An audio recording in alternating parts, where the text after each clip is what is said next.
नमस्कार, मी पंजाब तक हवामान अभ्यासक मुक्काम पोस्ट गोळी धामणगाव तालुका शिरूर जिल्हा परभणी।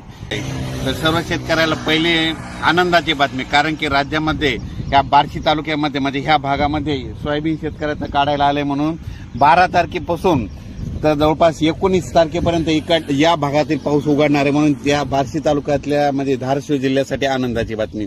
राज्यात एकंदरीत परिस्थिती बघायची झाली तर राज्यामध्ये आता म्हणजे 13 तारखेपासून म्हणजे 13 सप्टेंबर पासून ते 19 सप्टेंबर पर्यंत राज्यात उघाड राहणार आहे।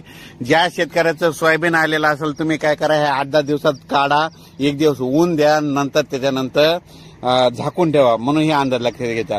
पण त्याच्यानंतर राज्यामध्ये परत पुन्हा 20 तारखेला परत पाऊस सुरू होणार आहे म्हणून हे देखील सर्व शेतकऱ्यांना लक्षात घ्यायचं। पण राज्यामध्ये 12 तारखेपासून तर 20 सप्टेंबर पर्यंत हवामान कोरडं राहणार आहे। विशेष म्हणजे पश्चिम महाराष्ट्रात कोरडं राहणार आहे। त्याच्यानंतर बार्शी, धाराशिव जिल्हा, त्याच्यानंतर लातूर जिल्हा, त्याच्यानंतर सोलापूर, सातारा, सांगली, कोल्हापूर, नगर जिल्हा या भागात तर 12 तारखेपासून म्हणजे उद्या 12 पासूनच कडक चांगलं ऊन सूर्यदर्शन होणार आहे।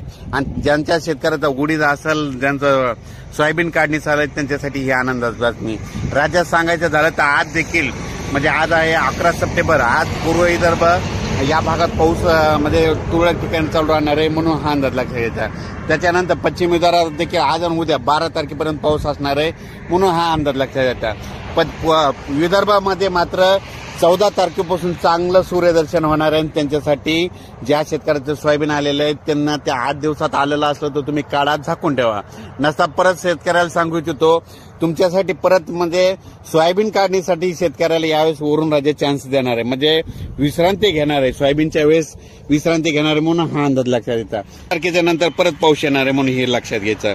त्याच्यानंतर 12-13च्या दरम्यान म्हणजे 12 आणि 13 सप्टेंबरला म्हणजे उद्या 12 आणि 13 सप्टेंबरला उत्तर महाराष्ट्राकडे म्हणजे पाऊस असणार आहे, म्हणजे खूप मोठा नाही पण पाऊस पडणार आहे, म्हणजे भाग बदलत पडणार आहे म्हणून हा अंदाज लक्षात घ्यायचा। राज्यात सांगायचं झालं तर म्हणजे महाराष्ट्रामध्ये म्हणजे सगळीकडे ह्या म्हणजे 11, 12 आणि 13च्या दरम्यान विखुरलेल्या स्वरूपाचा पाऊस आहे, लय काही मोठा पाऊस पडणार नाही म्हणून हे अंदाज लक्षात घ्यायचा। परत शेतकऱ्याला लातूर जिल्हा, त्याच्यानंतर बीड जिल्हा, नंतर धाराशिव जिल्हा बऱ्याच शेतकऱ्याच्या लवकर पेरण्या झाल्या म्हणून त्यांचं सोयाबीन काढणीस आलेलं आहे। ज्यांची सोयाबीन आली तुम्ही काय करा, म्हणजे 20 तारखेचा आली असेल तर काढून घ्या आणि झाकून ठेवा। एक दिवस त्याला ऊन द्या, ऊन द्यायल्याच्यानंतर वळी लावून त्याच्यावर ताडपत्री टाकून ठेवा म्हणून हे लक्षात घ्यायचं। पण राज्यामध्ये आता मात्र उद्यापासून म्हणजे काही भागामध्ये उद्यापासूनच सूर्यदर्शन होणार आहे म्हणून हे लक्षात घ्यायचं।